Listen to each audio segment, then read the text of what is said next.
Good afternoon, everybody. Thank you, Sushmita, for having me on your instruction course. I'm going to talk to you on the surgical anatomy of the limbus and know where to cut.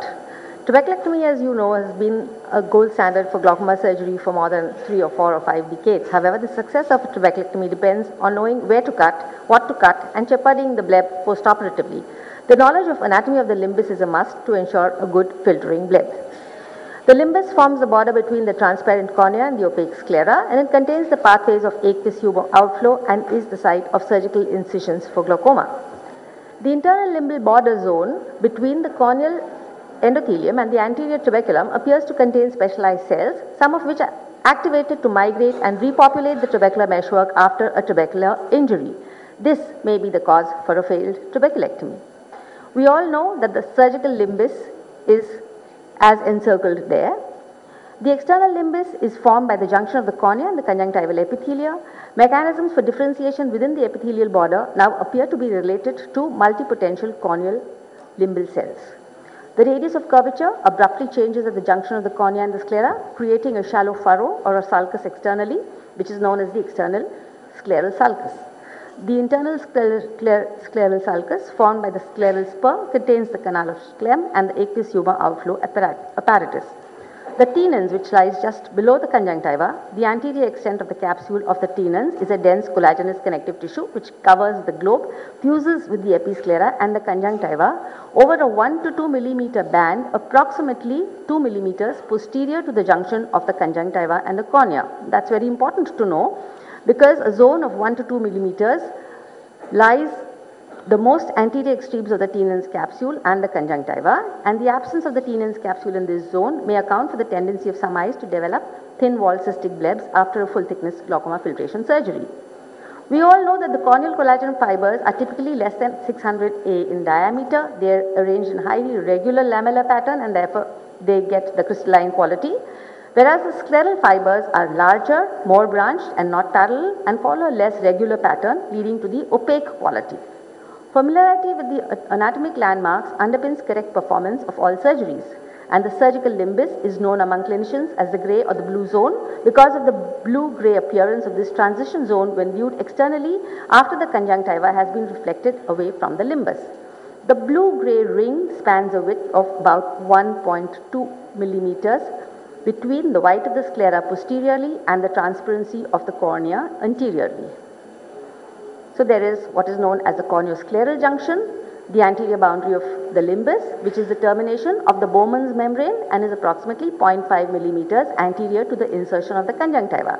And the conjunctiva inserts more anteriorly in the superior and the inferior quadrants, hence the limbus there is widest. During trabeculectomy, the circumferential incision at the corneolimbal junction enters the anterior chamber just anterior to the trabecular meshwork. Then you have the sclerolimbal junction, which is also the posterior junction between the opaque white sclera posteriorly and the translucent bluish grey zone anteriorly. This is an important landmark as a scleral spur is situated just posterior to the Schlemm's canal. The ciliary body attaches to the posterior portion of the scleral spur and a radial incision in the posterior portion of the blue-grey zone just anterior to the sclerolimbal junction will reveal the Schlemm's canal when you're doing a trabeculectomy. Then comes the blue zone transition, which forms from the white area of the sclera to the clear cornea, displaced more posteriorly in the deeper layers of the sclera than on the scleral surface because the corneoscleral interface is oblique, with the corneal fibers inserting obliquely into the sclera. This configuration creates an impression that the scleral dissection is sufficiently anterior and can lead to premature entry into the anterior chamber. Hence, the scleral flap dissection should extend into the clear cornea.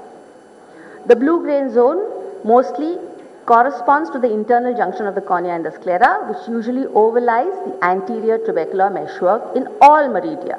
Thus, despite variations in the anterior border of the surgical limbus, incisions well anterior to the posterior border should enter the eye anterior to the trabecular meshwork in majority of the cases, regardless of the meridian of incision. Now, an ab interno incision at the posterior portion of the transition zone will enter the eye at about the level of the scleral spur, whereas more anterior incisions will assure incision into the anterior chamber. First and foremost, we need to look at trabeculectomy in a number of steps. We have to identify the area to be selected for the incision. Do you have a virgin conjunctiva? Yes, that's a good thing. But what if you're dealing with a repeat surgery? Check for the mobility of the conjunctiva and ensure that it is free and not stuck down to the sclera to avoid a fibroblastic reaction post-dissection. If you have to, you might use a 30-gauge needle and inject some BSS subconjunctivally to free the adhesions and set the conjunctiva free.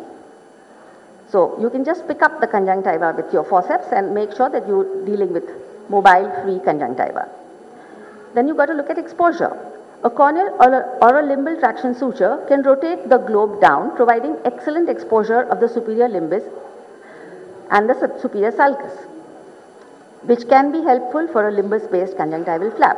You can either use a superior rectus bridal suture or you can use a corneal stay suture. However, a superior rectus bridal suture is known to give rise to postoperative ptosis and subconjunctival hemorrhages. You can also have buttonholing of the conjunctiva. And the most important thing to remember is also when you're using the speculum, make sure that it is adjusted to keep the pressure off the globe. Taking the corneal suture is a very simple procedure. Then you've got to look at the conjunctival wound. Traditionally, the trabeculectomy has been positioned at 12 o'clock or in either of the superior quadrants. There is evidence that with the use of anti-proliferative agents, the trabeculectomy bleb should be positioned at 12 o'clock to reduce the risk of bleb exposure and dysthesia. A fornix-based or a limbus-based conjunctival flap can be used, and each technique has its own advantages and disadvantages. Using the fornix-based flap is easier to fashion but requires careful suturing to achieve a watertight closure at the end of the procedure. The advantage is that because it is ahead of the subconjunctival scar will be ahead, you will get a good posterior aqueous outflow and a more posterior draining bleb. This is how you can create your blebs. The fornix-based flap seems to be becoming very popular these days because it doesn't cut through any of the conjunctival vessels. There is lesser dissection. The tenons is more easily cleaned, and you have to apply very, very little cautery to the limbus, and therefore there will be very few burns that you have to look after.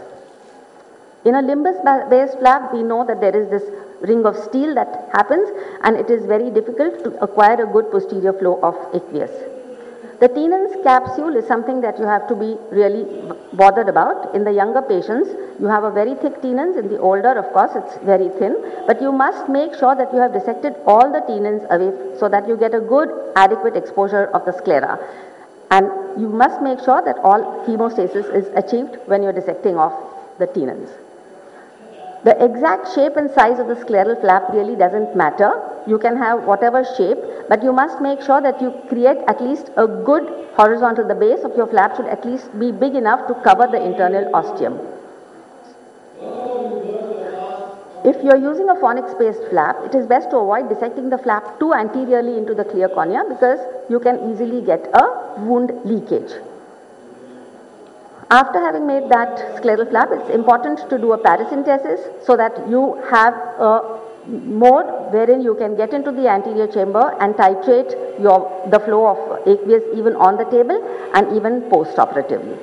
Hemostasis is important because we don't want any blood, we don't want any fibrin, we don't want any cytokines to prevent any reaction post-operatively.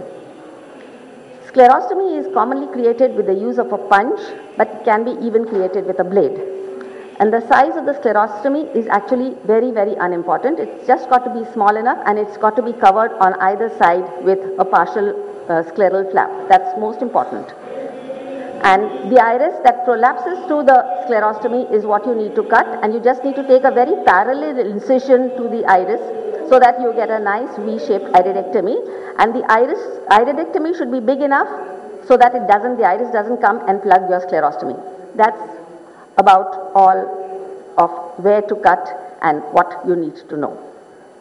In conclusion, a thorough knowledge of the surgical limbus together with its clinical application ensures that your surgery has to succeed with minimal chances of episcleral fibrosis, a leaking wound or a cystic bleb with the threat of an endophthalmitis looming large forever. Thank you.